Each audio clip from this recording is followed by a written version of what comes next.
Everyone. The webinar will begin shortly and will be recorded. Connect with the campaign for grade level reading on social media. On Facebook, like the page Campaign for GLR, and on Twitter, follow the account at Reading by Third. We also just launched our new LinkedIn page, so be sure to follow us at Campaign for GLR. Additionally, please use the hashtag Learning Tuesdays and tag us to tweet anything you learned from today's webinar, and we'll be sure to retweet. We encourage you to share your questions, reflections, and observations on social media.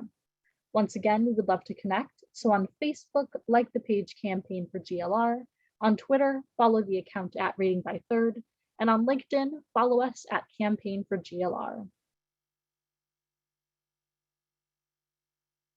Okay, welcome again, everyone, to today's webinar. My name is Sierra Sanchez, and I'll be behind the scenes helping to produce this conversation. I have just a few housekeeping details before we get started.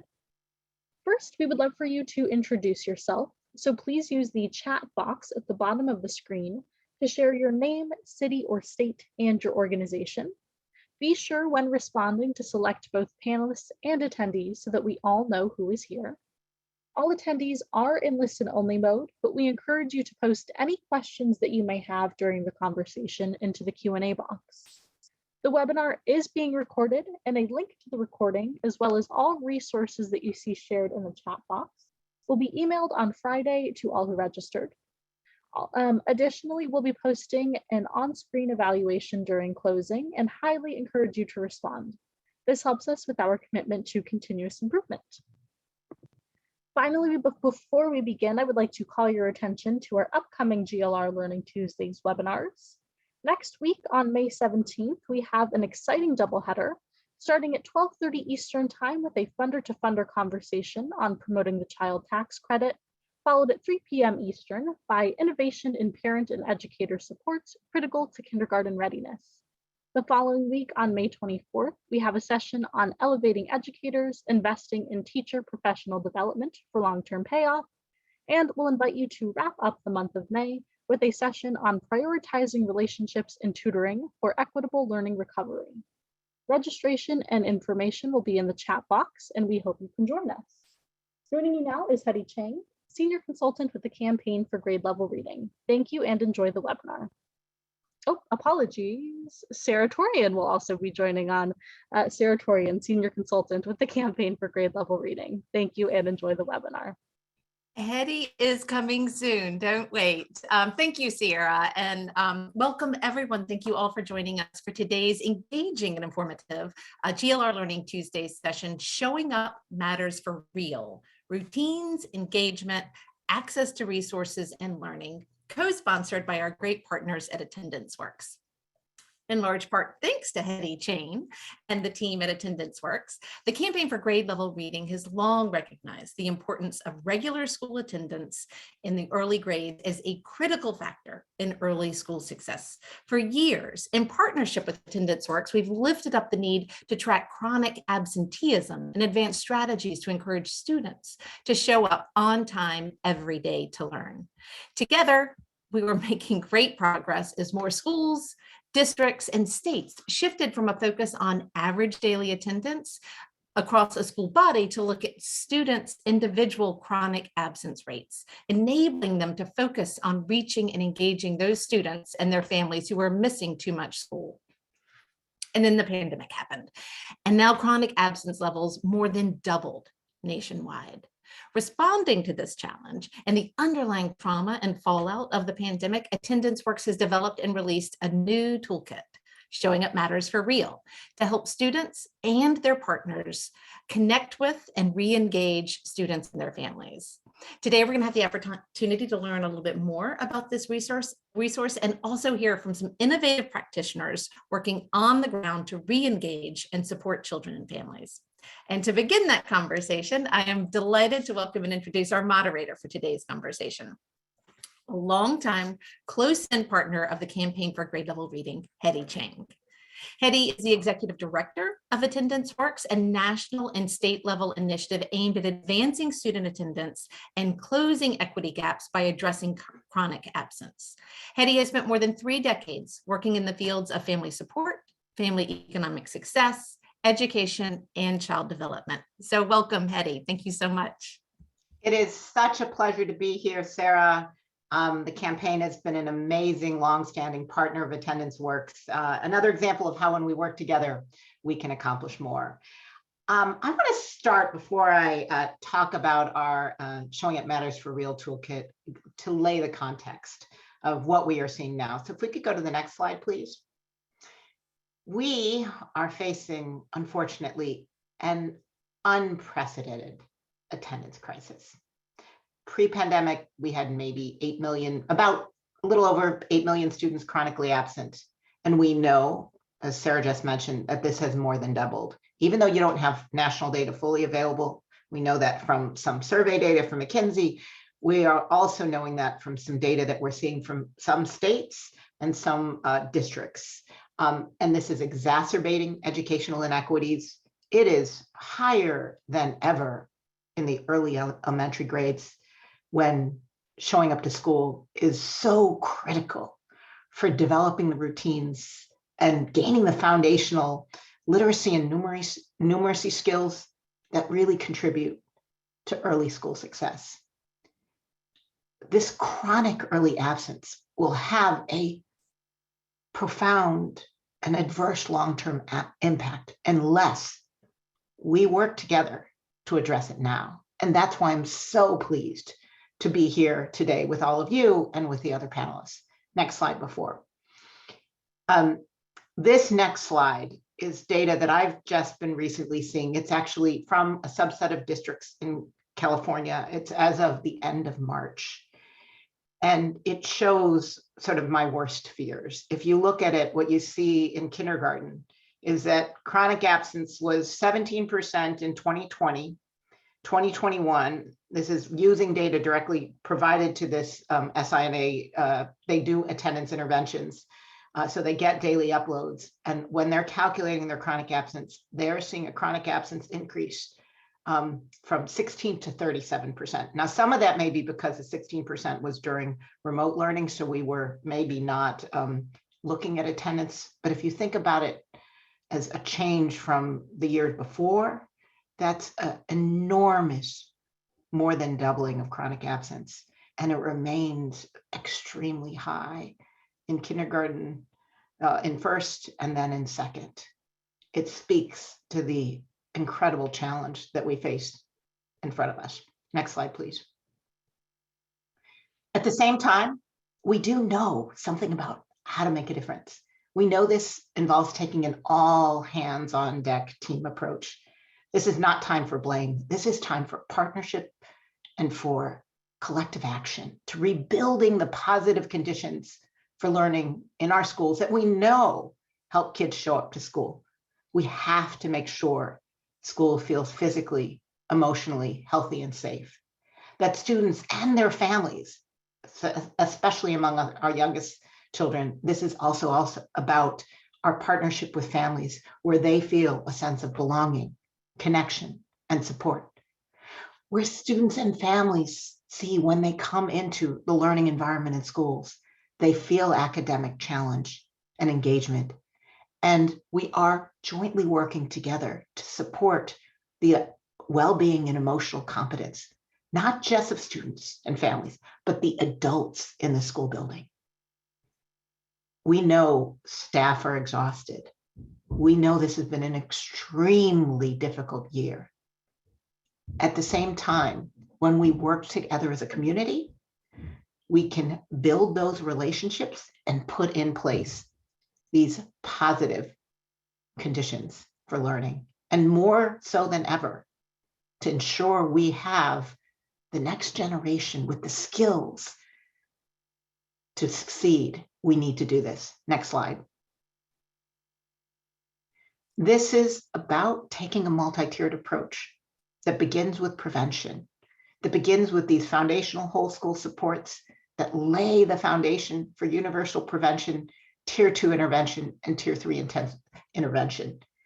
When you see such high levels of chronic absence, it really means that we have to invest more in these foundational whole school supports, and we have to work across silos. We do not even have the luxury of having work siloed. If kids missed a lot of school, it means we have to combine attention to behavior and academics and attendance all together. Next slide.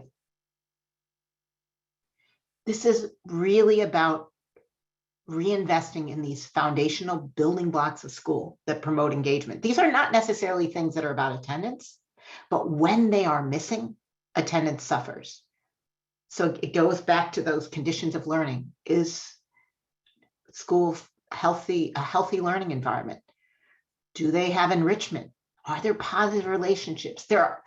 How do we make sure we have a welcoming, safe school climate? It is also adding in attention to some new things that maybe before the pandemic we didn't pay attention to. But access to tech equipment and connectivity is more essential than ever. Because if kids have to stay home from quarantine, they and their families still have to find ways to keep kids engaged and connected to learning. We have to recreate those sense of community through our traditions and our celebrations. We have to make sure that everyone has access to food and other basic needs. And we learned this during the pandemic, that schools are a really important resource. And they still are. And it becomes even more essential to forge those partnerships. So these basic building blocks of schools are in place. Next slide. What we have discovered also, though, is that, before the pandemic, we had figured out some pretty decent messaging around attendance. We knew that families would lose track of how many days their kids missed. And we knew that many families didn't understand, for example, that just missing 2 days a month could throw their child off track for academic success. And part of the early success that Sarah talked about, that we in the campaign together achieved, was because we worked together to get that messaging out, to really help communities as a whole talk about the importance of showing up every day, tracking your attendance, making sure you didn't miss more than 2 days. But then in the face of a pandemic, I think we all struggled a bit. How do we now send this message? And what we found is that given all the stresses, given all the trauma that folks have faced, it might not work to just start with that, oh, don't miss 2 or more days, especially when kids have been quarantined.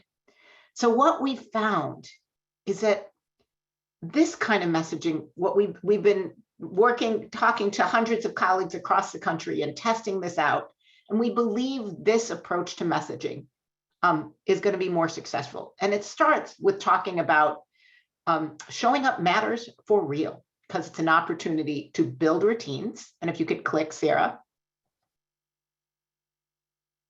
Because daily attendance routines can reduce stress, create a sense of safety and security, especially after the chaotic transitions that families have faced. It's an opportunity to increase engagement. And if you could click, because being in school helps build those relationships with peers and school staff that nurture engagement. It's an opportunity to provide access to resources, if you could click, because schools provide access to meals, health, mental health services, tutoring, mentoring, extracurriculars, after school and summer programs. And it is about supporting learning, if you could click, because we know that showing up to school regularly helps students become proficient in reading and math and graduate from high school. This is an acronym that we hope schools can not only use to explain the importance of school to families, but think about it in terms of how they and their community partners work together to make sure school is real. Next slide. So our toolkit offers 4 steps for implementing. It's to help you explain why attendance matters. It's about cultivating a culture of engagement and attendance with students and their families. It's about using your data to determine the need for intervention and additional supports, and engaging your community partners, because as we talked about earlier, this is an all hands on deck. Next slide. There's Examples of things that you can use, like our interactive exercises with families. There's one called Routines That Rock that helps families think about their routine in the morning and how do they help their kids sing a song to be back in that routine. It's a really fun family engagement. You can even create a little songbook of songs that families in your school community create. Next slide. You can also use this as an opportunity to relationship map so that you're making sure that you're in fact reaching every child and creating that culture of engagement and attendance. Showing up starts with knowing that someone cares about you and notices when you're not there. Next slide.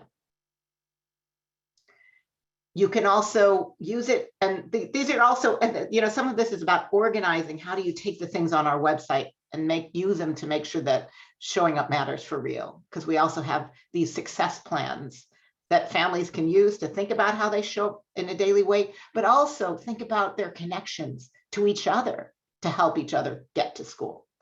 Next slide.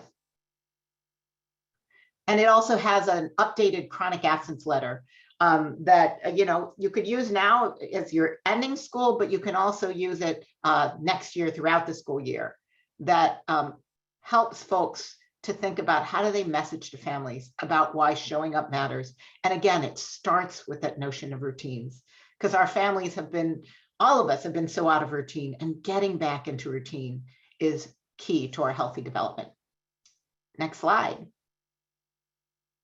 So now it is my pleasure to invite an amazing panel of colleagues to join me so they can share their reflections about what are the implications of these concepts of routines, engagement, access to resources and learning for how we support pre-K through 3 transition, how we engage our parents, and how we can really deepen the impact of our expanded learning opportunities. We're going to be joined by Pam Allen. Pam Allen is an entrepreneur and an author of many books, including Every Child a Super Reader. She's a renowned public speaker and the creator of many programs that have really achieved exceptional results, literacy programs in academics and well-being, pre-K through grade 12, and she is the CEO of Dewey. We'll also be joined by Patricia Chavez, who is the Vice President of External Relations for the Parent Institute for Quality Education. She has more than 25 years of experience in public, private, and nonprofit sectors.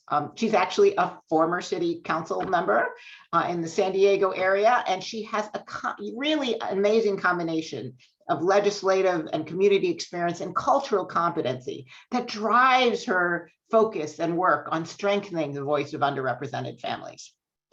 Then we'll be also joined by Maria Harris, who is the principal of Educare Los Angeles at the Long Beach Unified School District, where she's worked for over 20 years. And at Educare, Maria leads the staff in delivering daily education services and practices that demonstrate that belief that everyone deserves a fair chance to achieve their dreams. And it starts by leveling the playing field from the day we are born. Go to the next slide. We will then also be joined by Sherry Rowe. Cherry is the Chief Program Officer for the Boys and Girls Club of Greater Dallas. She has 18 years of experience in youth development. And what's amazing is that she has worked her way up through the ranks from part-time counter attendant to her current position. She has a passion for youth and a gift for working with them. And finally, last but not least, it's my pleasure to introduce Erin Simon, who will be speaking together with Maria Harris. Erin is the Assistant Superintendent of the Long Beach Unified School District. She oversees special education and student support services, high school wellness, and the family resources centers. She is an innovator and a leader whose work on attendance, including Long Beach's groundbreaking all-in attendance initiative, is widely recognized. And she is the newly elected president of AXA, which is the administration in California Administrators Association. So we are so pleased to have all of you here and joining us with this amazing panel. And with that, I'm actually going to start off with Patty. As I mentioned earlier, Patty is one of her gifts is really making sure we speak to the voices of families and what they see and they need. And Patty, why don't we start off, we'll go to the next slide, with you just giving us a little sense of what's PK, the organization that you represent. Sure. Welcome, everyone. Thank you for having me here today. Parent Institute for Quality Education. We are lovingly known as PK.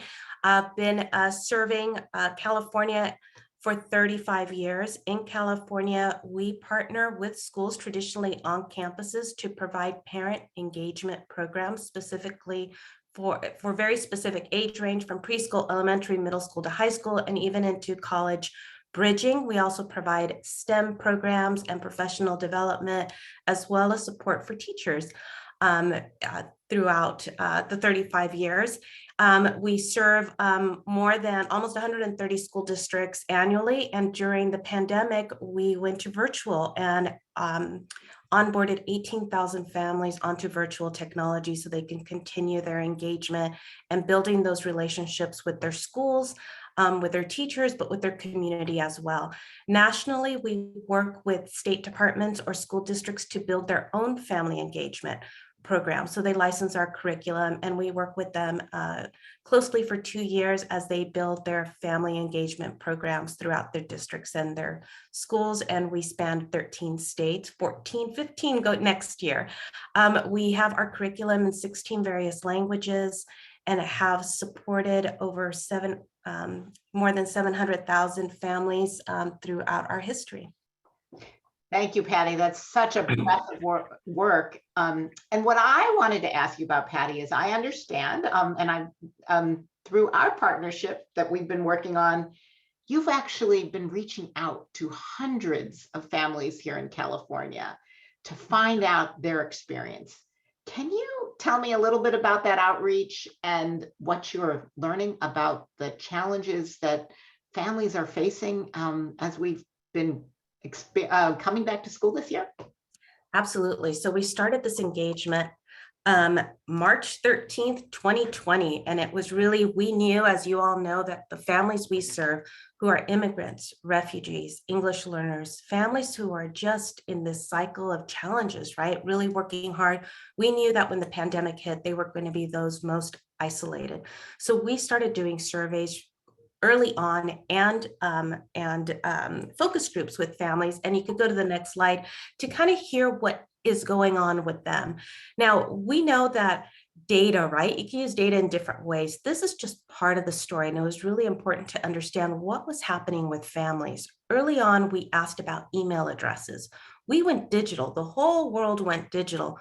Our families, besides not having access to internet, didn't have emails as well. So you can see from 2020, spring of 2020 to spring of 2022, that number really hasn't changed a lot. I mean, yes, there's many of them that do have emails, but there's a portion that don't. So that means school portals. How are they connecting? Our schools use emails and they use digital technology because it's a capacity issue, right? You send everything out, but they don't have the emails. The next slide. We ask about communication. Now, this doesn't mean that schools aren't communicating. Early on in our first surveys, we asked if they were getting information from their schools, and they said yes, but they didn't understand the information. This goes to that same thought process. We're still seeing somewhat, slightly, not at all. We're still seeing a percentage of families still not connecting with what's happening in their school. Next slide. This is about technology. Now the internet's gotten better, right? Families are getting the hotspots. At the beginning, and they didn't even know what a hotspot meant, right? And the schools did an amazing job of getting technology out. Last year, when summer started coming on board, we learned that families had to give that technology back. So here we are asking right now in our most recent survey that almost 50% don't have their own technology. We know that many of our families are on old Samsungs, they have mobile phones, but they don't have a computer. That means that in the summer, for summer learning or summer opportunities, they're not going to have that technology available to them. Next slide. We asked about quarantining. 58%, not surprising, a lot of our families experience a disruption in their routine. Hetty talked about routine. Of those, 16% said they didn't have any access to learning opportunities. Our families live in apartment buildings. They live in small places. They have multiple families living with them. This is very challenging for them. We ask them to continue doing routines, but when they keep having to leave school because they've been exposed or they got sick or somebody's gotten sick, that routine disrupts not just the students' education, academics, but the whole family as well. Next slide. We ask about concerns. As Hetty said, holistically, everything impacts a family. Everything impacts a child if it's impacting the family. We see here, and I'm sorry, it may be a little bit blurry, but stable housing and access to food at the beginning of the pandemic, that was a huge concern. We're doing well as a community supporting our families. But now when you're looking at academic learning, that's starting to be one of the extreme concerns, right? From moderately to extreme concerns. Families are worried about their child's academics. However, it's interesting to note that they're not as concerned about chronic or frequent absences. So there's a conversation that we can continue with our families to ask them about that. Next slide. Support. Our families are seeking support. At the beginning of the pandemic, they were looking for help. They were looking for support. Now they're focused on their mental health support, social emotional support. And it's no doubt this 2 years have been really heavy on the families, and they're worried about their kids. In the link, you'll see other surveys about mental health and their worry about stress. So these are just little nuggets. We have a full report. Please, we'll send this out. We'll come back with a full report, but this gives you a little of idea of what our families are going through, how they're addressing certain matters, what implications are there. So as we're looking at solutions, we can dive into some of these barriers and bumps, some of the families, and then some of the wants that they want. They want academic support. And I think that's Patty, really we're going to have a chance to talk. Yeah. Absolutely. We're going to use this chance to hear from each one of our speakers, and Patty's going to be staying on. And I'm going to actually ask our friends from Long Beach to come up. And Erin, tell us a little bit about Long Beach, and then we'll turn to your colleague Maria and have you guys just add in how is what you're seeing in Long Beach similar or different from the kinds of challenges that you heard Patty talk about. So Erin. Well, hello, good afternoon, everyone. I'm Erin Simon, Assistant Superintendent from the Long Beach Unified School District, and also the incoming president, as Hetty mentioned, for AXA. It is always a pleasure to be with great folks, like-minded folks who are striving to find more resources to ensure our students move forward and thrive.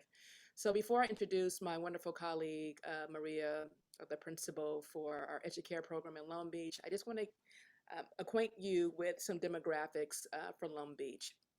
Long Beach Unified is located in the southern Los Angeles County. LA County is a pretty big county if you're not really acquainted with Los Angeles. It serves the communities of Long Beach, Lakewood, Signal Hill, and yes, Avalon on the Catalina Islands. So we get to visit that island is quite frequently with that school being there. We are the fourth largest district in California. We kind of swap with Fresno every now and then. They are now the third. We are the fourth. I think last year, 2 years ago, we were third and they were fourth. We have about 69,700 students in Long Beach and 85 public schools. So we are a pretty big system. 63% of our students are socioeconomically disadvantaged. 14% of our students are English language learners, and then we have 12% of our students who have IEPs, are students with disabilities. And to the right, you can see our ethnic breakdown, just based on our percentage of Hispanic students, African American, white, Asian, 2 or more races, Filipino and Pacific Islander. We have almost 60% of our students who are Hispanic. And now at this time, I just want to introduce Maria Harris, who is our principal of Educare for Long Beach. And let me just say, in regards to our attendance initiatives, and I know that we're going to get into this a little bit more, we really took a lot of information just based on what Educare was doing. I mean, I'm not going to steal Maria's thunder. I'm going to let her talk about that. But I will say, I would just implore you all just to listen if you have not heard an Educare presentation, because there are a lot of nuggets of wisdom that you can take from Educare to add to your system in order to engage parents, community members, and many key stakeholders in your community. And so now, without further ado, Maria, I'm going to be quiet. Maria Harris, Principal of Educare. Thank you, Dr. Erin Simon, and thank you for having me. I'll share a little bit about Educare, and we can go on to the next slide as well. Educare Los Angeles at Long Beach serves families and children birth to 5, so we get them as early as 6 weeks. We are the 22nd school in the Educare Learning Network and the 2nd in California. With the purpose of being a demonstration and lab school, this early learning space was developed through a public and private partnership committed to elevating and expanding quality early learning and care. And through this research-based early learning, we show and demonstrate prevention for that persistent achievement gap of our nation's most at-risk young children. And as you can see in this graph here, Educare families qualify for Head Start and Early Head Start services, which means that our families are eligible under the following categories listed there on the right: income below federal poverty guidelines. We serve foster families, homeless, special needs.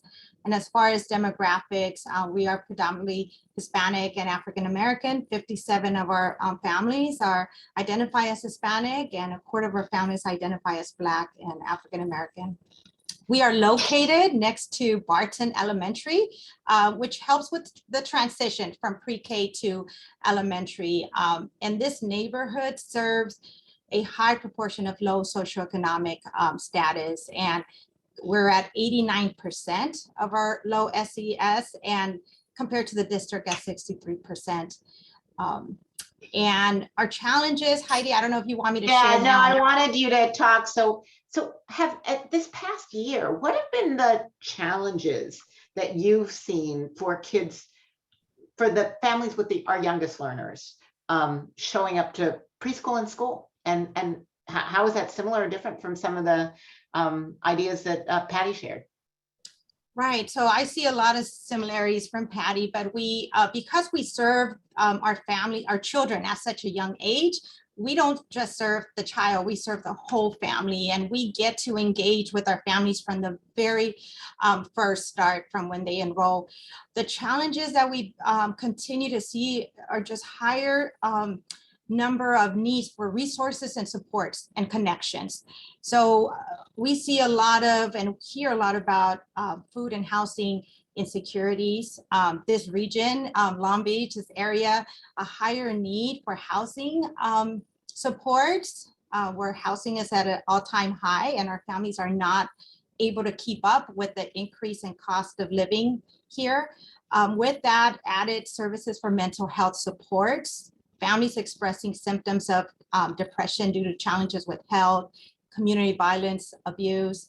And there's still that stigma around mental health support. So our families are coming back to the school sites and back from the COVID being inside, and just higher need for sense of belonging, a sense of returning back to the routines of everyday life of school, work, and just the challenges that they confront in their everyday life. Thank you so much. And we are going to come back to some of the solutions that Educare and Long Beach have found. But at this moment, we're going to turn over to Cherry Rowe. So Cherry, tell us about the Boys and Girls Club of Greater Dallas. And let's go to the next slide. And also share with us some of the challenges that you've been seeing among your families. I sure can. So the Boys and Girls Clubs of Greater Dallas engages the mind, the body, and the soul of youth. And we do that through academic enrichment activities, character and leadership development programs, and initiatives that teach healthy lifestyles. We believe that our key priority outcomes are achieved when we combine a mission-driven approach to serve those who need us most, combine that with an outcome-driven club experience, which includes high-yield activities, targeted programs, attendance regularly, and utilizing the 5 key elements of youth development. When we do that, then we can provide academic success to our club members, good character and citizenship programs, and healthy lifestyles to help them make good decisions. Next slide, please. We currently operate 28 club locations. 9 of those are in traditional brick and mortar buildings, and then 19 are actually on school-based, they're school-based programs on campuses. We serve children 6 to 18 years of age. We call it our kinder to career model, that when they come in, we can provide services all the way until they graduate. And we use a holistic approach to youth development.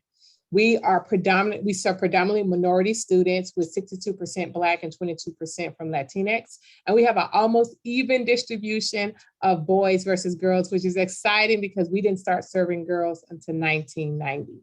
Our programs are open year round. And in the after school environment, we're open from 3 p.m. to 7 p.m. or after school until 7 p.m. And in the summer, we operate full day programs that last from 7:30 a.m. to 5:30 p.m. And we do everything with them. We don't mind tricking kids into learning. We don't mind adding math, reading, writing, and science into the everyday fun games and activities they like to do. But we also provide them with opportunities and expectations. We set goals with them, and we give them character, leadership, and development programs. Some of the challenges, I can go right into the challenges. I was just going to say one thing though, I wanted to comment. You told me something in the, when we were preparing for this, that when COVID hit, your school-based programs increased exponentially. And I just want to call that out because I think people don't always think about the community partners that they might be able to have. So we'll delve into that again, but I just wanted to say that those numbers of programs almost doubled, I think, because all of a sudden the district wanted to bring their expanded learning providers to really offer that. Now, going to challenges. I just wanted to call that out. Yes, we added 12 school-based programs in the middle of a pandemic. Who knew? But some of the challenges we have seen from families is just overall a general apathy or lack of concern for attendance and its importance to their students, and we call them club members. Now, we saw this during the pandemic, it became exponential. We saw it before, but just during the pandemic, it just doubled and tripled. Just because many of them wanted to stay home. They didn't see the importance before, and everyone was doing school from home and just changing dynamics. We just saw all of that. Another big concern we saw is just really a fear for safety. Kids just didn't want to return to school. Parents didn't know what was happening. And so it made it easier for them to allow their kids to stay home. Well, I don't know what's going on in the world. I don't know if we're safe. The CDC is telling us something different every other day. And so there was just a general feel of, well, I'll just keep my kids at home. It's not that big a deal. It's going to change anyways. And they're not going to force them to go back to school. And so we did see that. That couples again with mental health, because if you're afraid to go into the campus, then you're afraid to do other things as well. So appreciate that. And now I'm going to turn to our last speaker, Pam Allen. Pam, tell us a bit about your work, which is really talking about literacy and that literacy journey. Let's go to the next slide. So tell us a bit about your work, and then what have you, given the kinds of programs you've worked with, seen as the challenges for families showing up to school? Well, thank you, Hetty, and everybody who's been speaking. It's so important, these conversations. And I do look through the literacy lens, an author, an advocate, and a creator of programs. And through the lens, my lens, and my colleague, Dr. Ernest Morel, we wrote this book, Every Child a Super Reader, 5 years ago. And we just came out with the second edition this month. And really a lot of that is telling the story of these last 5 years, where we worked side by side with children and families and teachers to build this Lit Camp movement, summer school movement in public schools across the United States and around the world, to really invite the question, what is it going to take for children to show up to school? That was really the main question that we had on our minds when we built Lit Camp. Literacy for me is the foundational goal of all goals. It's in every subject area. It's in math, it's in science, it's in STEAM, it's in the creative arts, it's in a child who wants to be on a sports team. Everywhere you go in your life, it's the best toolkit you can have. So for Ernest and myself, one of the main things that came out of this work for us is the greatest barrier to kids coming to school on the emotional level is really the issue of shame. When you have to go somewhere where you don't feel good at what you're doing, where you feel a sense of vulnerability, where you feel like you're not good at it, and think of anybody listening, all of us today, something that you may feel a sense of vulnerability with, and then you're saying, okay, now go and do that for 6 hours. You don't feel so good about it. And so you will avoid it. And it's hard in a family unit for a family ecosystem to manage all of that. So for me, my life work has been really about this idea of pushing towards the beacon of light that literacy is, centering that idea of the power of story as the very framework that people want to be heard, and they also want to be able to tell stories that will change the world. So Lit Camp is a summer school program that has really proven to a lot of different communities that we can actually help children show up, but we have to center joy and engagement. Now we've built a model called Dewey, Ernest and myself, where we're really trying to think about how we can provide parents and caregivers with ways to find that sense of joy and engagement in bringing their children to that school door in a way that feels comfortable for them. And I know you've asked us, Hetty, about the challenges, and I wanted to take a note of that because that's been a really big part of our, obviously, this conversation. And if we might turn to the next slide, I can tell us a little bit about what we've been seeing. Lit Camp, during the very advent of COVID, we actually pivoted Lit Camp to become Lit Camp at Home. We wrote a version of Lit Camp that became a portable model that children and teenagers could actually do on their phones and on those borrowed devices that was mentioned earlier. And so we were able to follow our students, our campers, throughout this journey from the very beginning of COVID till now. And some of the things that we've seen, because Lit Camp gives us a very transparent view into the lives of families. Summer school and the sort of process and journey of summer school has really helped us look very closely at what is preventing families. One is we found, and we find every single day in our work side by side with families, is that parents are not always so able, neither all of us, and myself as a parent as well, not always able to match up the need we have at home with the person in the school building. So if my child is having issues with friendships or academics, sometimes those issues transcend the teacher to the guidance counselor to the social worker. It's a very hard system to navigate. Challenge is that families themselves are not grade level. There may be a third grader reading at a second grade level and a fifth grader reading at an eighth grade level. We may have lots of levels in the home, and so it's really important, and that's what Dewey does, is to provide families with the literacy support so they can actually help their children get to those grade levels. That we want that aspirational goal that this great organization, the Campaign for Third Grade Reading, is hugely important. The challenge that families are not fully connected with the mission and purpose of why are we actually going to school, including our kids. They ask me that all the time. How come all of school can't be like Lit Camp? And there's absolutely no reason that can't be the case. I think sometimes we've gotten a little bit lost in the idea that in order to learn, you have to have a really bad time. And that's just not true. We should make the joy as a central part and a central feature, but we have to really work on that and sharing that with our families. And then finally, the fragmentation of learning makes it very hard for families to understand, when is it extended day? When is it summer school? It all seems to blend together. And so I'm really advocating for a 365-day solution. So with that, I'll turn it back to you, and just to say, we have the challenges, but there are solutions, and I'm very excited for where we are now. Well, and Pam, I'm going to stick with you on solutions, and then we're going to go around the entire panel to talk about solutions. So what are some of the solutions to these issues that you've seen? Well, I think, going to the core of it, I do think, and even if this might seem somewhat simplistic on the educational side, for me as a literacy educator, we really, really do have to center this idea of engagement. That what is a joyful engagement? What does that serious joy look like when you're learning? And really inviting and enrolling our families and children in their home languages, in the centering around their own cultural perspectives. What does that mean to you? What does a sense of joy mean in learning to you? That should be actually the question that drives us every single day. And so when we talk about story-centered learning, that is really what Lit Camp did. We said, let's actually create a very rigorous curriculum for literacy instruction, but at the heart of it, We're actually inviting children and teenagers to tell their own stories, to invite their elders to tell their stories, and keep those stories at the center stage. And then second is that really thinking together about how can we, without shame, provide families with resources where they don't have to always ask for our help, but where they can go and get the kind of help they need to actually help advance their children as readers, as writers, as mathematicians. There are ways for us to do that more intentionally. I think we can. And then really thinking about how we can invite students to be part of the conversation for change. We have such an opportunity right now to transform these systems by bringing the voices of young people into the heart of our decision-making. If it feels hard to hear it, they don't like the curriculum does not feel inspiring, we have to listen to what they're saying. There are a lot of different ways to do this. And actually, I always attribute the success of Lit Camp as a summer school program to students who advocated for it and kept inviting us to say, let's go beyond K-5, let's go to K-8, let's go to K-9, let's go to pre-K.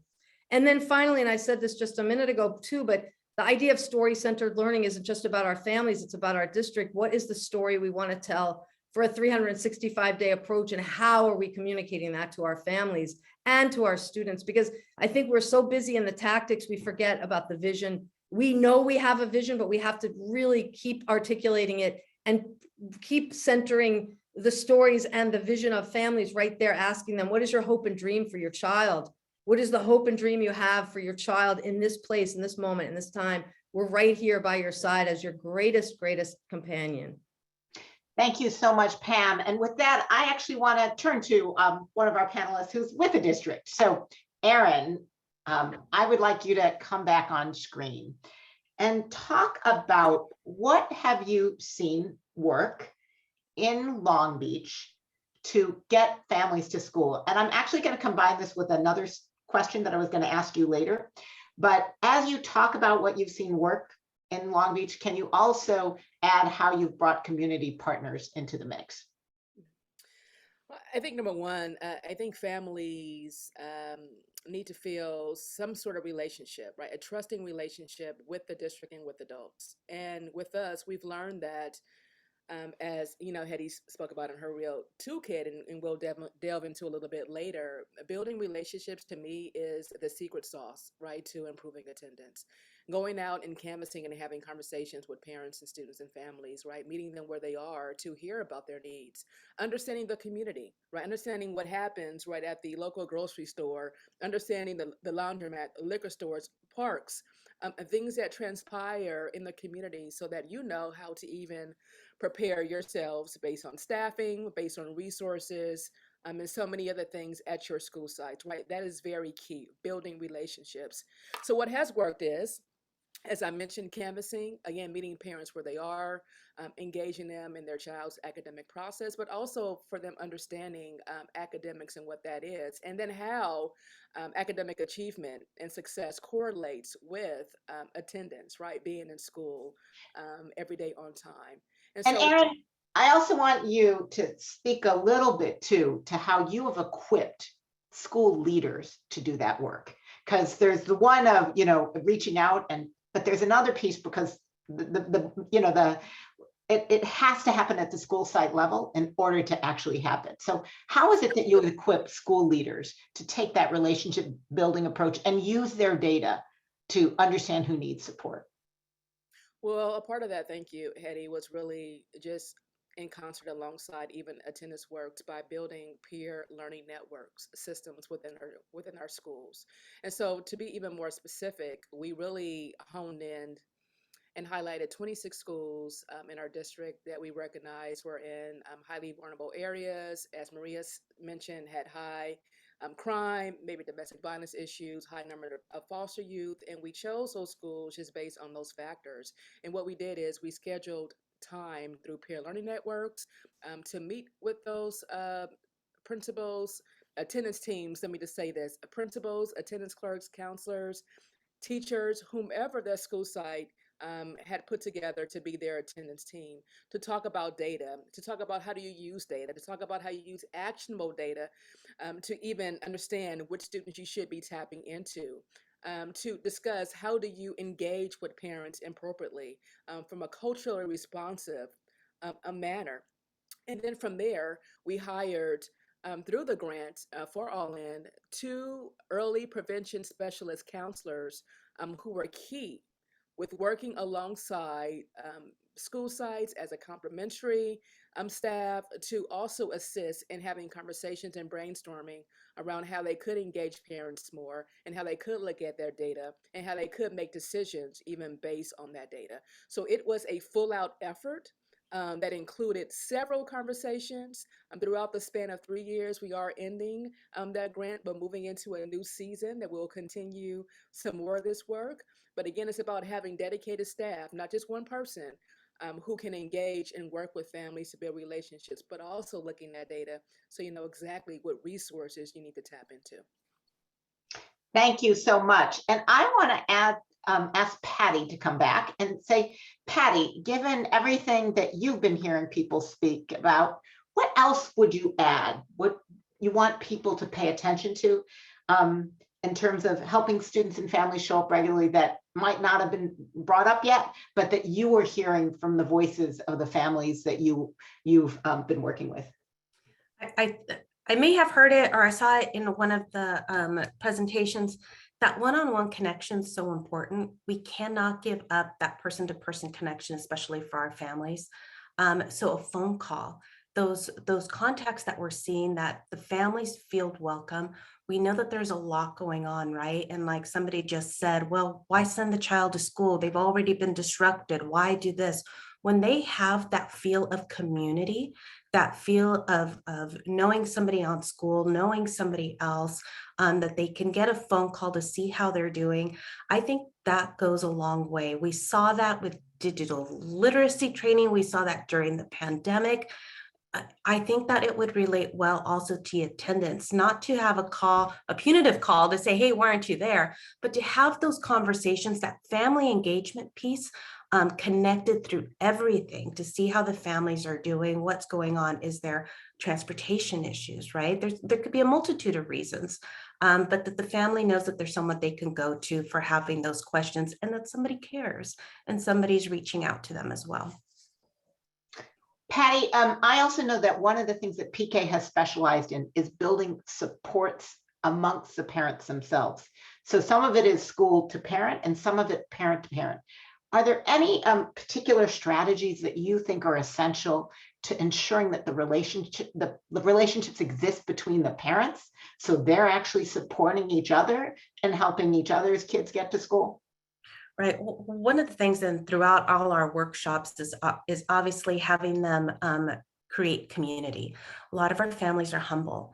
They're very, if they don't speak English really well. I have a dad who said, well, you know, I know how to use text and I know how to use email, but I don't write really well.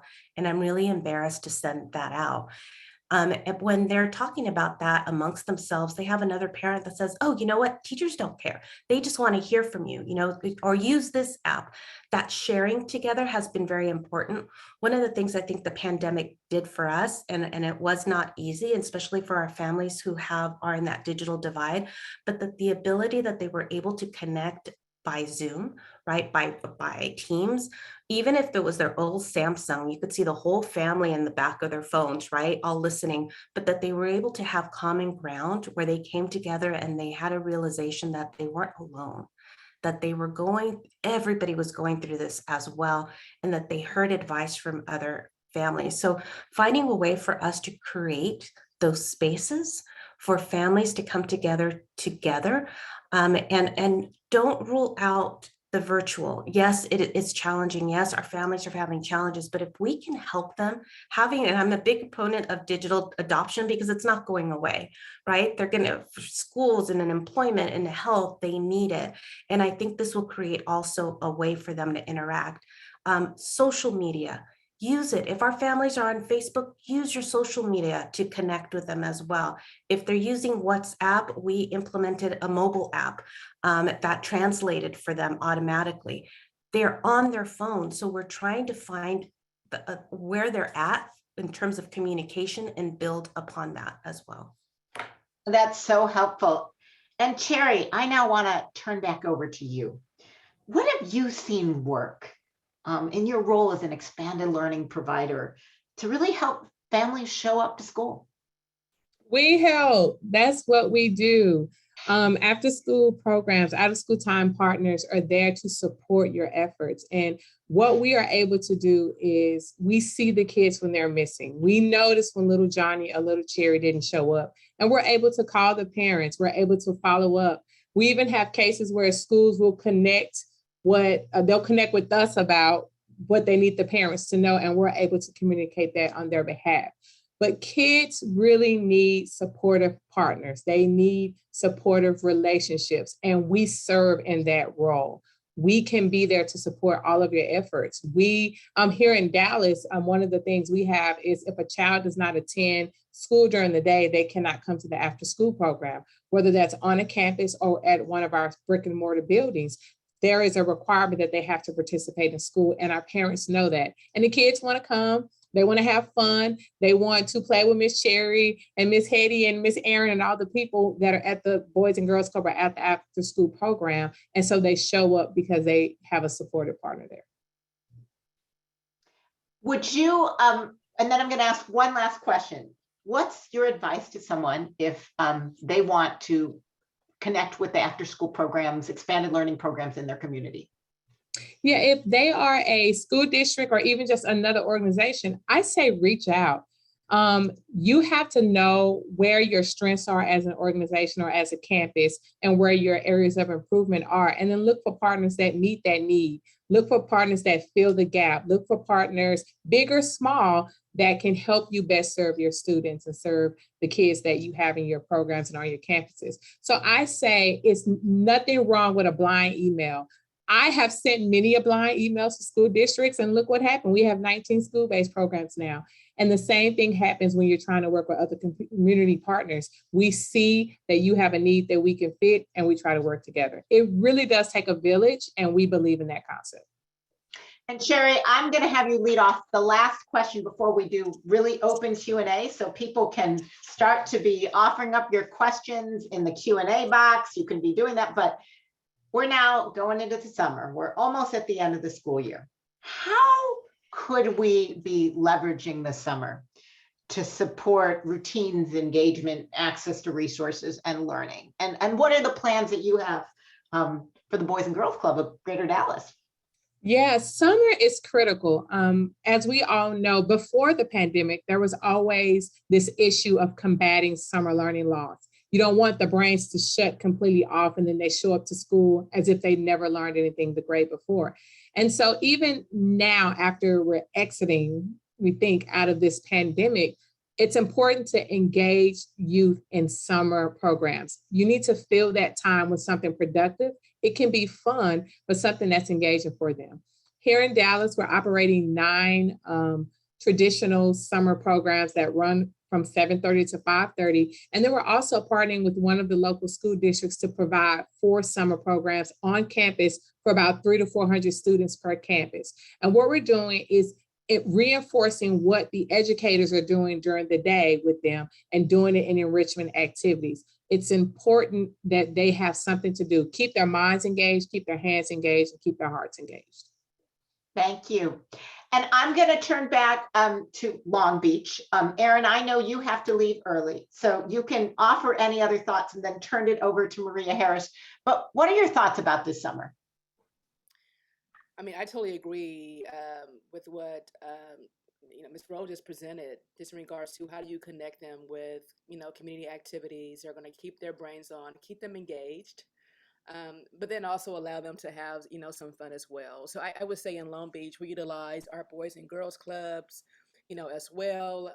We also utilize YMCA and many other partners to assist us in helping keeping kids engaged, keeping parents engaged as well. So when they come back to school, right, they're fired up and ready to learn. But we also work with other agencies within our community as well, right, to assist with other issues that we're seeing, as Maria mentioned, whether it's around mental health, whether it's around food insecurities, or whether it's around just, having a place to live.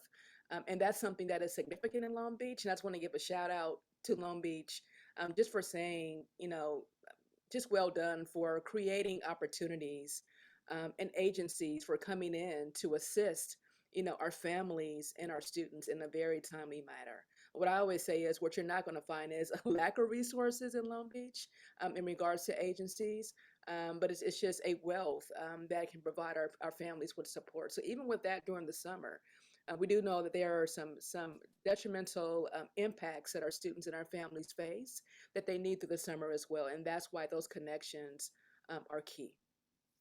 Thank you so much. Maria, what would you add? And I'd be particularly interested in what are you thinking about for our youngest learners? I am so conscious of, that first graph I showed, which incredibly high levels of kindergarten chronic absence. We also know that there are a lot of kids who have had very interrupted preschool experiences.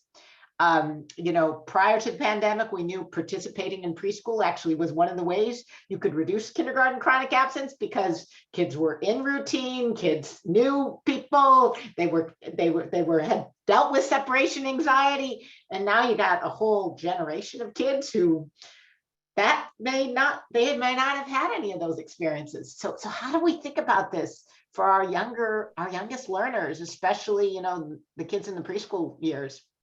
Yeah, no, thank you for bringing up all those points that are very reflective and leads us to think about what else can we do with in everything that we're building. And like Erin had mentioned earlier, building relationships is at the heart of the work, everyday work.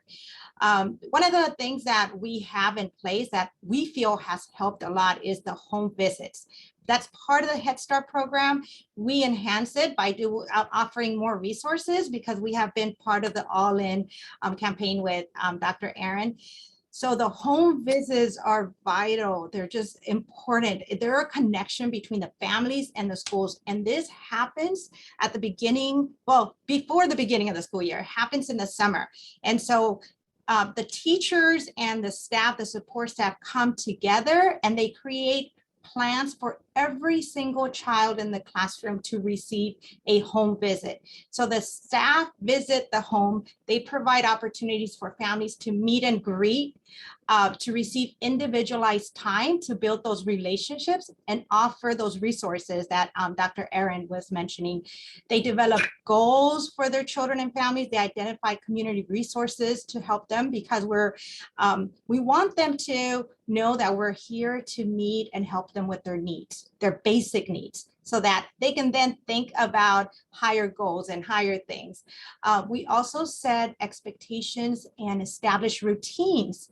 So those routines that are needed for the very first day of school that, and for beyond, right? Routines of where to sign in, where to come in, who to speak to if they need help, something that we need to know about their children, and everything that we need to know about the family. So those positive relationships and moments create a positive impact that help improve attendance and create positive ongoing communication throughout the year because you have established those initial relationships. So children come to school already feeling that there's a connection. My family knows the school family and the school staff know my family. So it just becomes an extension of who they are. So after the home visits, parents and children are ready for orientation day. They're ready for the first days of school and a successful year. And the relationship keeps growing. Thank you so much. I have one more question for you guys, and I'm hoping Erin can manage it before she has to leave. This is a question about health. And I ask this of you because I also know that Long Beach has had a long history of investing in both partnerships with health providers as well as a really strong school nurse approach. And I say this because one of the comments in the chat was about early childhood parents tell us that no vaccinations has been an issue for their families of color. And then there's concerns about bringing back COVID into the home. How do you address the health concerns? And that also, Patty, Sherry, Cherry, everyone, that's high on the radar screen of families.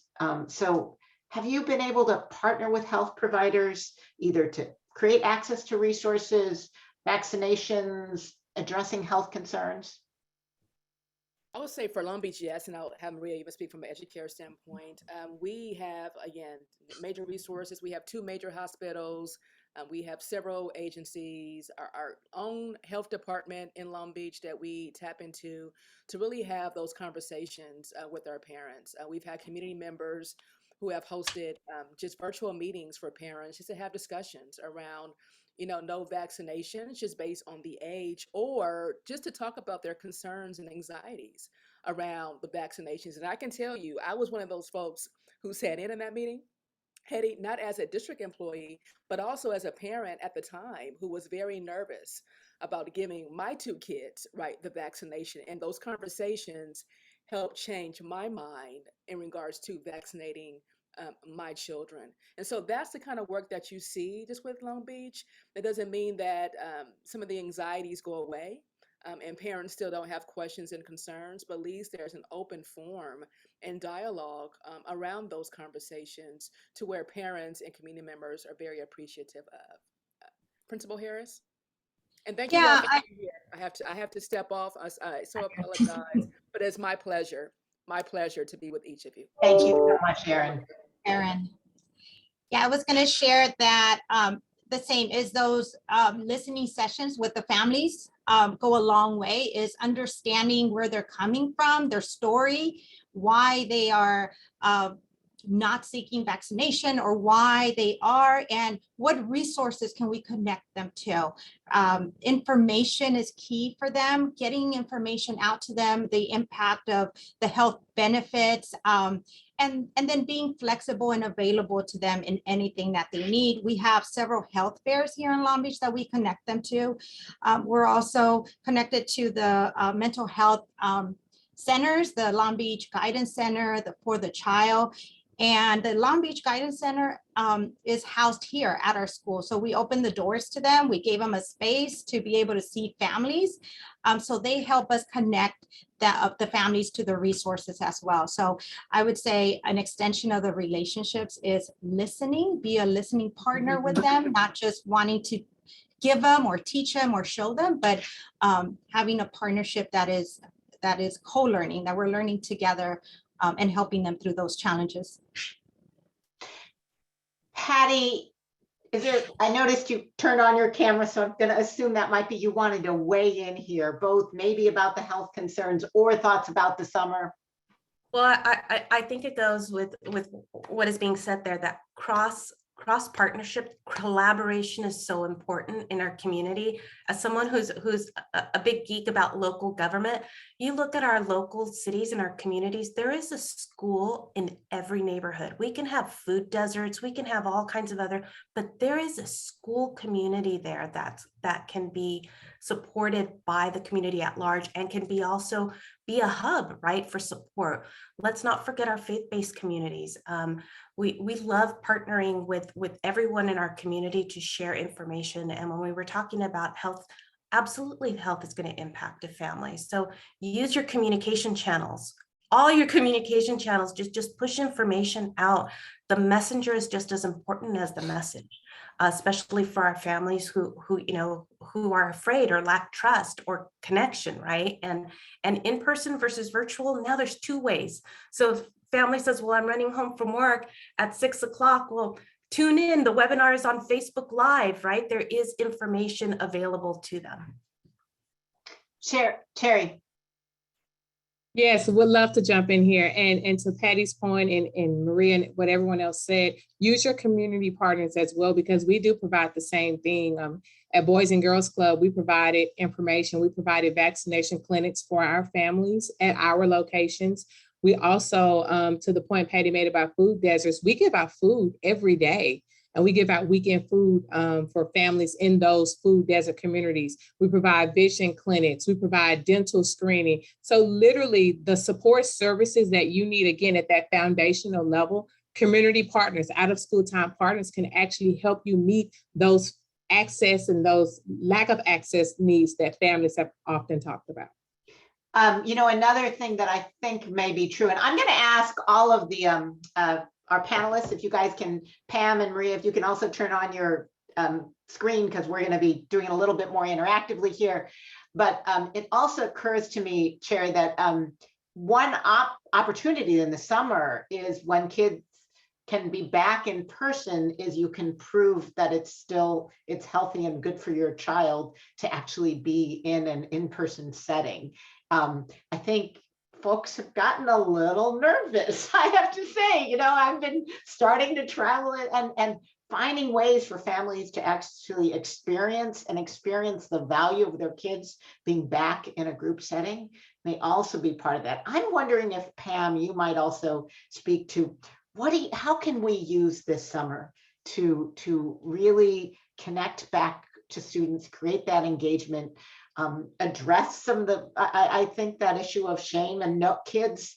Right now, a lot of the information says kids have lost a lot out on learning opportunities in school. And so the fact that kids may be so embarrassed that they don't want to show up to school is a huge danger. So how do we use the summer? Yeah, I mean, I think that is a real issue because we do, for good reason, as educators, we're always thinking about how are we helping our kids to travel that road of academic learning and development. At the same time, I do feel that we have an opportunity this summer to actually change that narrative towards a strength-based narrative around learning, to say not what is it that we've lost, but what have we gained? What kind of resilience have we gained? How can we together make a new story this summer for our families, with our families and our children, our teenagers?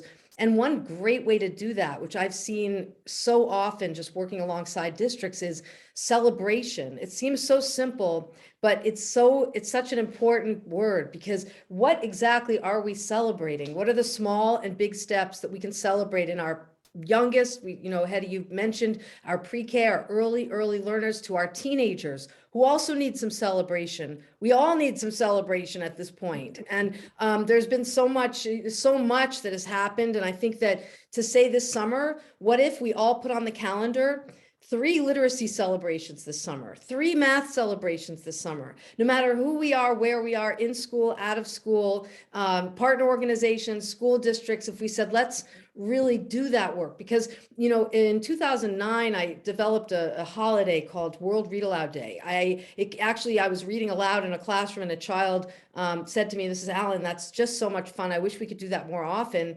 And I said, "But we should be doing it every day. It's actually really good for you to be read aloud to. It's actually great for you. In fact, it improves test scores to be read aloud to." And he said, "Mrs. Allen, we should make the read aloud famous, because that's something that I bet a lot of teachers don't know." And I really took that seriously. And we went back to our team and we said, how could we make a whole holiday around that? And now, all these years later, World Read Aloud Day is celebrated the first Wednesday of every February. And it always teaches me that lesson, that children have great ideas, number one. But number two, as institutions, we can really get behind those ideas. And in this summer, where are the ways that we could celebrate? Could it be a day of celebration for something accomplished? Could it be a day of celebration for bringing in your favorite story, or the story of your ancestors or your family, or your favorite story in your home language? It does not have to be this thing that happens at the end of a period of time or the end of a cycle, but this idea of interrupting, of midstream celebration. To me, if we do more of that this summer, I think we're really going to have a good way to go back into the school year. Thank you. I'm also now going to start to make sure that we answer some of the other additional questions and comments that are flowing in the chat. One, just to Patty, is wanting to get a little bit more information about the app that you talked about that can translate for WhatsApp. Absolutely. So really quickly, well, we learned a lot of our families during the pandemic did have cell phones. 99% of them had some kind of phone, and they had knowledge of Facebook or WhatsApp. So we partnered with School Connects, and I'll put it in the chat. Why we like this one, it's actually a school-based app. They actually helped us create it into an organization app. So we send out information to our parents about workshops and resources. It has a Facebook kind of feel to it and a WhatsApp feel to it. So there's interaction, they can connect with each other. My favorite part of this is that it translates into their home language. They don't have to worry about writing it in English or Spanish. It will translate, and the receiver gets the information in their language. The other piece of it is there's a voice to text. For our Mixteco and our indigenous community who doesn't have written language, they can send us voice information or a voice text, and we can send them a voice or video as well. We connect with our families during our workshops, so they're using the app on a regular basis. So it's creating digital adoption, which is what I want. They're going to need it, right? Even a taco shop doesn't have menus anymore. You have to use the QR code. The other thing is that we will connect with them even beyond. So it aggregates. So for all of you who have families going into different, age or zip codes or different areas, we can send information specifically to their needs based on their data. So it's been wonderful. We just kicked it off this year and I'm so excited. I geek out about this. So I'm happy to chat with anybody about our analytics and how it's been growing. But to see the conversations between the parents, that has been wonderful. And then there's, for all of us nonprofit folks, we're always looking, or schools looking for stories. They're sending us stories. They're sending us videos and saying, look, my kid, we just got one from LA, got a full ride scholarship to Cal State LA. So excited because of the support. That is so important to share that back even with our staff, because it's great for them to see, right, all this work that we're doing together. So thank you for the question. I'm happy to share a little bit more on it as well. Patty, that is so amazing. And I just want to call out, this ability to speak to families in their home language is so essential. Before the pandemic, we actually saw that English language learners showed up to school more often. They, I think, it has to be about hopes and dreams. When you're an immigrant family, you're like, I'm in this country. I came here for a better education. I know how to get you to school. I drop you off at the school door and, we will do that because this is what our hopes and dreams were. And they didn't have as much disenchantment as maybe some of the folks who've been here longer who were wondering. That changed a lot during the pandemic. We saw doubling of rates of chronic absence among, and even surpassing what was happening in English speaking populations, because I think in general, we were not effective in reaching out, connecting, providing the same level of resources and access to our English language learner community. So I just want to applaud you, Patty, but also talk about the critical importance. And because we all can't learn 10 languages very easily at all, using technology, what an incredible example. I want to go back to Maria for a second, because technology and these kind of communications is one way to stay connected. But someone also asked, is there a one-pager? What are the resources for folks who want to do those home visits with families? Yeah, I can provide that. Maybe send it to you, Hetty, to share with everyone.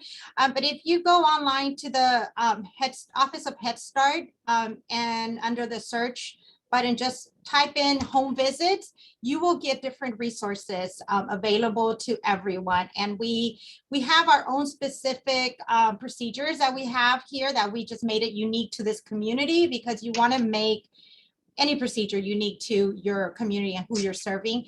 But you will find information on the purpose, the goals, some examples of how different Head Starts and different schools are using the concept of summer home visits. And for us, it's not just summer, it's whenever a child enrolls at the school, we get into that procedure of visiting the home before they step into the classroom.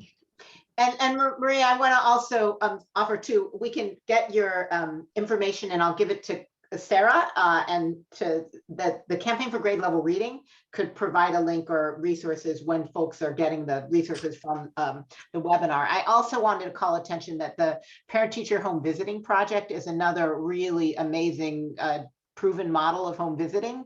I'll ask Catherine, who I know is with me, a part of my team, to put a link to their website on the chat.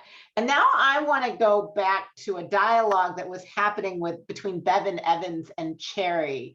Cherry, can you talk a little bit about the role of the arts and how you want to think about the arts for engaging kids? Yeah, so the arts are very important. We have research has shown, of course, that it engages cognition and it helps students academically. But unfortunately, when teaching to test, that's one of the first things that gets cut out of school curriculums because, again, just not enough hours in the day. but we value that in out of school time partnerships. And so we are able to do that for many of the campuses that we serve. We have at least 6 or 7 campuses where we provide all of the arts education that they're doing with their students. We do it in the after school environment. Their dance team is with us. Their band is with us. Their drama department. We do glass art blowing. We expose them to everything because it engages them, their critical thinking skills. And if you can figure out how to make this mosaic design out of glass and tile, or you can figure out the chemistry behind how to do glass art, I'm sure you're going to fare just a little bit better in science class. Or if you're having to do culinary arts and you're having to, convert a recipe for 4 people to 1 for 8, you're going to do a little bit better when it's time to do fractions in school. So doing things in the arts is really helpful, but it's just one of the first things that are cut out. And again, for us, we value it. Kids love it. And it's one of our ways of tricking them into learning. They're still getting those educational and academic enrichment activities just in a fun way. So we love the arts, and we do a lot of arts programming at Boys and Girls Club and other out of school time partners. Thank you so much. I don't know if there are any other questions. There are some amazing comments and really thoughtful observations. I particularly also appreciated the comment about creating sort of a triadic, I don't know if that's the right word, relationship, where you have parents and students and adults working together. I just want to open it up to all of you. If you were to give a word of advice to folks who are listening about how they really make sure they take the lessons learned about how to make school real, create these routines, to folks about how we think about that for the start of school next year. What do we do to kind of just apply that to next year and make sure that because unfortunately, I think the challenges of the pandemic are far from over. We're going to have to be investing in for the next couple of years to really make sure, especially those who've lost out on the most learning opportunities, but have many, many different strengths that we can build upon. How do we do that? If you were to just offer a tip and advice, thought for what you should think about for the launch of next year, what would it be? And anyone want to start us off? I could start off. I have so many, but I think for me, it's what we've seen is building that two-way communication, that the conversation shouldn't start when it's needed, that the conversation should be started now, because it will support our families have holistic needs. Attendance is part of that, right? And if we're having those relationships, we're doing that now. As things are coming up, you've already had that conversation. You've created a community, and include your families in every way. Reimagine different ways to connect, and don't give up, and remain consistent in that approach. I would like to add to that in a similar way. Invest early, start building those relationships and that community early on, and don't give up. Some families just need a little bit of space because of what they're going through or whatever the reason is, but don't give up. Find ways to deepen relationships, find ways to come back to them, because they might not be ready for you right now, but they will. They eventually will. Just if they see that you want what they want, that you guys share similar goals, just keep deepening relationships and reach out to the community partners, because they will come to you. They will be there. You just need to reach out and explain what your program wants to do. And the partnerships will begin and help families. I think too, I always think about, what we lean towards, when I look at nature and things growing and like leaning into the sun, they're drinking that. And I think that is true for all of us, no matter what our ages, that if we think about what brings us together, how our families love their children so much. They're loving them every day. Every day we have to go to work, we're aching for the love of our children. We're thinking about them, we're worrying about them, we're loving the memory of them being babies. We're thinking about so many aspects of that. And I always think about, this idea of humanizing the work we do, because we, as educators, we have so much to think about. And there's so much that's technical. But the truth of the matter is, love is what brought us here. Love is what drives us every day. And I think that the thing is, for me, in thinking about Lit Camp and what has made it successful over these years too, is that we can see the children. We get a chance through literacy to see the books they love, to see the things they write about, to see how funny they are, to see how entrancing they are when they try to write a poem for the first time, or when they write their first novel, or when they're writing a news article, or when they're just hilarious people. And I do think that we have to remember that the family in the home, they're looking at that child as it's amazing, right? And so what can bring us together is the love of the children. And how can we amplify the stories of our children in such a way that we can all together be standing almost as if we're together with our arms around each other saying, isn't she amazing? Isn't that kid amazing? That kid is incredible. And it's not false. It's not insincere. It's real. And for me, my daughter just had a baby, and so 10 weeks old, but literally all we do all day is say, isn't he the cutest? He's the cutest, right? I think he might actually be the cutest. But I think that's really actually a very serious thing. That school districts, for all of us, school districts, nonprofit organizations, partner companies, everybody, to ask the question, how can we amplify the lives of our children and all the nuances that they are? What are the things we can do to make that happen too? So when we're having a meeting, when we're having back to school, when we're talking to families, when we're making home visits, we're not only about the agenda of furthering that kind of the work of the district, but we're also take that time to actually just be in that moment, to say right here in the 10th year of your child's life, something amazing is happening. They're learning to read as never before. They're learning a math problem and pushing through it, trying to create a sense of the honoring of that. Yeah. Thank you so much, Pam. Sherry, I'm gonna let you say one more, and then I'll offer a few comments about some things in the chat, and just also want to encourage folks to participate in the poll if you can. But what would you add to this, Sherry? So my one piece of advice is, after you've gathered all of the data, you've looked at your results, and you've gotten your feedback from your parents, use it. Simply use it.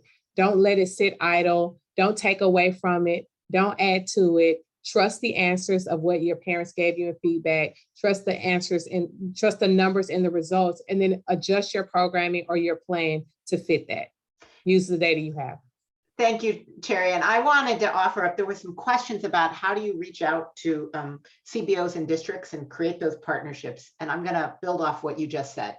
First of all, if you can look at your chronic absence data, and you can see where there are the highest levels of chronic absence, which grades, which population, sometimes it's a neighborhood, sometimes it's a school, that's a clear sign that more investment in resources is needed. And you can use that because sometimes you have to start someplace and you can't start everywhere all at the same time. You can use that data to prioritize, and you can share that data with other groups that serve that same neighborhood. If it's an affordable housing or a housing developer or a housing authority, for example, that was one question. Talk about, what are you seeing? What are you seeing in your families? How would you jointly reach out to families to hear their voices? You can use that as a point of joint investment in building those relationships with families, so you can figure out what are the challenges they face and how do you bring them back to school. I also would suggest, and there was a question about the smaller grassroots organizations, you can also talk to families in the neighborhood and ask them, to whom do you go to for support? Who do you trust? Maybe it's the church next door. Maybe it's, and that will help you think about how do you deepen, who's the set of partners that you could be using, you could be partnering with to really make sure kids are connected and their families are connected to resources, building back those routines and in school so they can learn. With that, I'm going to turn it back to our partners at the Campaign for Grade Level Reading, but Cherry, Patty, Maria, Pam, and please, Maria, convey our thanks to Erin. You've been an amazing panel. So appreciate all your words of wisdom and advice today. Ditto to what Hetty just said. This has been an amazing panel. Thank you all so much for reminding us about the importance of making learning fun, sometimes tricking children into learning by just having fun with them, the importance of relationships and using data to make the case for all of this work. Such incredible insights. Thank you all so much. Thank you to Pam Allen of Dewey, to Patricia Chavez of PK, to Maria Harris of Educare Los Angeles, to Cherry Rowe, Boys and Girls Clubs of Dallas, and to Erin Simon from Long Beach Unified School District for joining us to share about these incredible innovations and engaging ways of supporting kids and families. And thank you to my amazing partner in crime, Hetty Chang at Attendance Works, for pulling this fabulous panel together and creating and sharing the Showing Up Matters for R.E.A.L toolkit. Thank you all to all of you who joined in for this exciting conversation. I hope that you found it as inspiring and informative and fun as I did. I hope you'll also make plans to tune in for future GLR Learning Tuesdays conversations. We've just posted some of our upcoming sessions on the screen, and I've posted links to register for all of those sessions in the chat box. Next week, we've got a double header with a funder to funder conversation focusing on the roles that philanthropy can play in reaching and supporting children or families with young children through the child tax credit, making sure that all eligible families receive that important benefit, followed later on in the afternoon by a session about innovative parent and educator supports that can be delivered in the early years to prepare children for success in kindergarten. And then the last few sessions of the month with unprecedented public funding available to school districts. We will wrap up the month with 2 sessions exploring smart investments that districts can make in time to have powerful long-term results. On May 24th, we'll have a session about some evidence-based teacher PD models at 3 p.m. And in the following week, we'll return to the topic of tutoring, exploring the ways in which tutoring programs can, again, returning to this conversation about relationships, can promote strong tutor-tutee relationships that can be the foundation for equitable learning recovery. I hope that you'll all register for all of these sessions and make plans to join us. Until then, thank you again and have a wonderful rest of your day. And thanks again to our amazing panel. Really appreciate it.